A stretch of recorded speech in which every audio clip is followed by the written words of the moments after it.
સમાચારમાં આગળ વધીએ તો મહેસાણા શહેરના નાગલપુર વિસ્તારમાં કોમી એકતાનું ઉત્તમ ઉદાહરણ સામે આવ્યું, જ્યાં અંબાજી મંદિરની પ્રાણ પ્રતિષ્ઠામાં મુસ્લિમ બંધુઓને આમંત્રણ આપવામાં આવ્યું। ત્યારે નાગલપુરના મુસ્લિમ સમુદાયે ના માત્ર પ્રાણ પ્રતિષ્ઠામાં સહભાગી થયા, પરંતુ મંદિરની પ્રાણ પ્રતિષ્ઠા નિમિત્તે પોતાના વિસ્તારના હિન્દુ બહેનોને ભેટ પણ આપી। ત્યારે હિન્દુ બહેનોએ પણ મુસ્લિમ ભાઈઓના આ કાર્યને બિરદાવ્યું।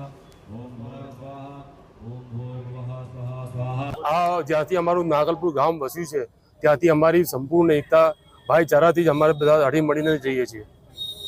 100 વર્ષ ઉપર થઈ ગયા સાહેબ। જ્યાંથી ગામ વસ્યું છે ત્યાંથી અમારી એકતા એમને જળવાઈ રહી છે।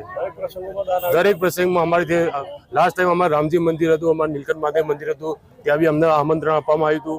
અમે બધાએ તમામ ગામ લોકોએ ત્યાં ભાગ લીધો હતો।